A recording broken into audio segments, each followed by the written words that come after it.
Welcome to Drop Kicks here at the Bucket of Blood Fight Club in East Tilbury. Today we're going to take you through what we call our Chain 1, which every potential pro wrestler should learn. It teaches you all the basic movements of stance, balance, ground defence, simple holds, and it gives you a nice little structure to build a bout on. This is PJ, Brookie. They're both proficient shoot and amateur wrestlers, which they learnt first, and now they're going for the pro.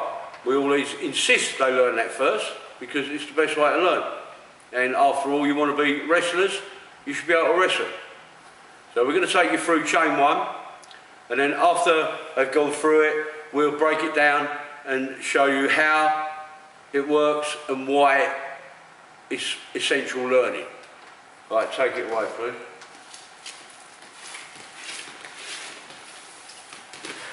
Okay, that's the referee's hold, or the link up, a duck under, and a body, a bear hug, or body hold, double arm, underbody double arm, into an attempted grommet. Marnie whips him out, a wrist lock, an arm lock, and into the caught-in hold. Nice little throw. The first one, she come across the body. Second one, on he's under pressure, he needs to come out. This time she pushes him on the rope, changes her grip, he comes off the rope, and a nasty little kick to the derby, as we call it. Alright, thank you. Down into the simple moves. The first is what we call the collar and elbow. It's a simple link. My arm goes around his collar and one on his elbow. We always come in nice and straight. So we don't, you know, all this, what we see in America just causes rickets, which are fumbles and fiddles and whatever. So nice and straight, always nice and straight, boom, no problem. The duck under, we lift the elbow, we sink, bend our knees and step through. Now what we don't want, and what you see all the time in pro wrestling, is preempting what I'm going to do. In other words, we go and link up, and then he makes a move for me before I've even made the move. We don't want that, that's crap. And believe me, most of you do it. So we want to link up, I take the elbow, I bend my knees, I step round. I've still got a hold here, so I'm still secure. I get my arm around his waist and come round.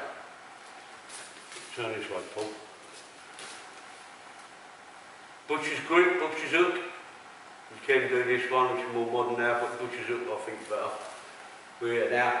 I drop to my left knee in the centre of his leg.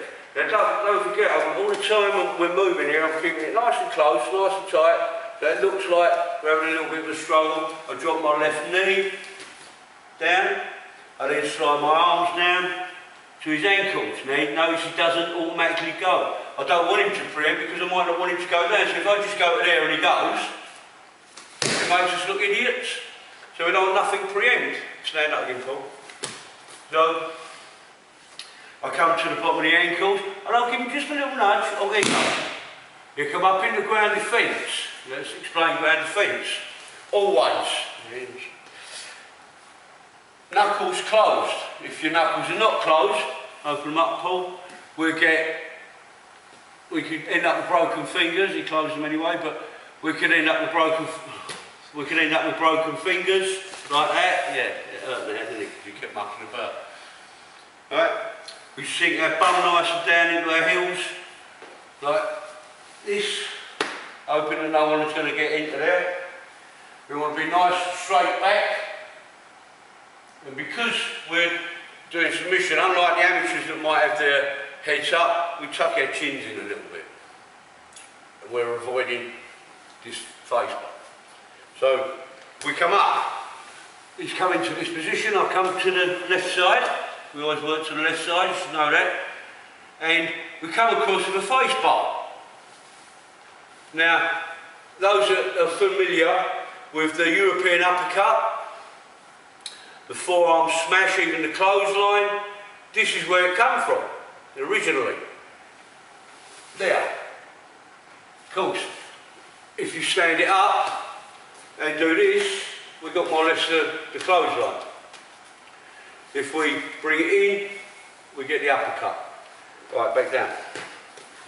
So, we come across with the face bar, onto the top, behind his tricep, top of his arm, behind his, just behind his tricep.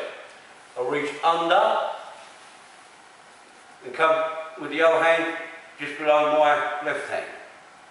I then pull, push, and roll him, keep him in the centre of my chest, on top of him, for a pin position. He bridges.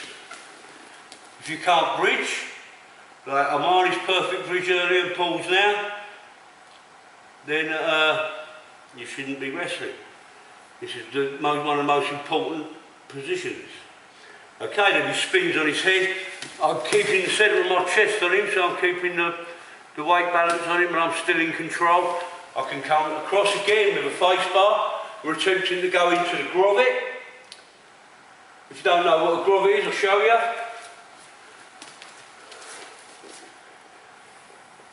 I'm going to tuck his head just under my armpit. So I get a nice grip there. I come across with a blade in my wrist. Those that don't know is here. Into here. I place my right hand on his left shoulder. I link my hand, my left hand over just above my right wrist, or on my right wrist, whatever.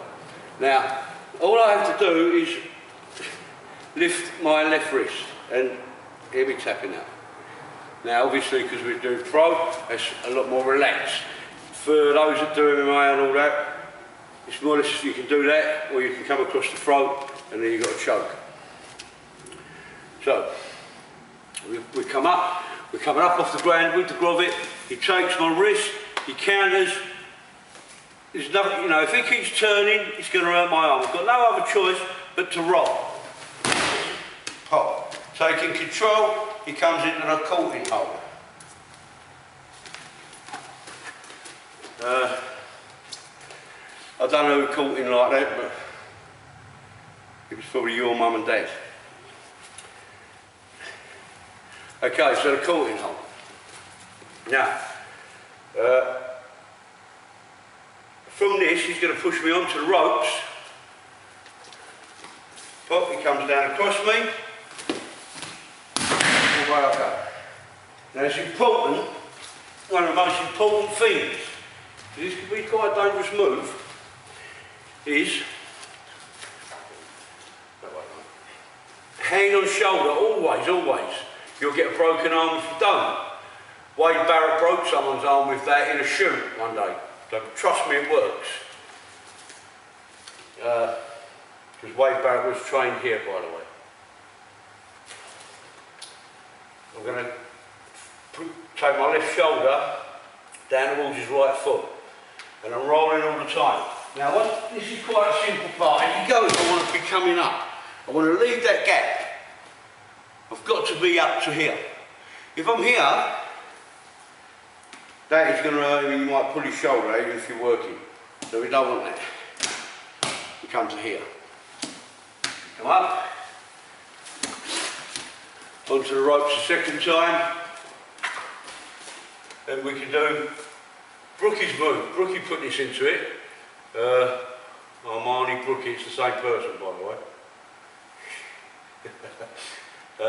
This was a move that she put into this, because we was going across all the time, and she decided to step through, and that is a lovely move. Thank you, Brookie. I'll be using that one. It's a great shoulder bump. So we come up. The third one, we're going to push him onto the ropes, we're going to change grip. So I'm going to take him this way so you can see what happens. Now, as we know, always when we're pushing back the ropes, we place the chest. This is how I'm going to guide him. As he goes, I've changed my hand grip to his wrist. Off he goes. Bang, as he comes back in, pop. we're doing that. We can drop kick, we can clothesline, we can do anything from there. The point of the chain one is that we get a nice little bit of chain wrestling in, what you call chain wrestling now. It's actually just wrestling. We get a bit of wrestling in, and we come up and we do a bit of work off the ropes.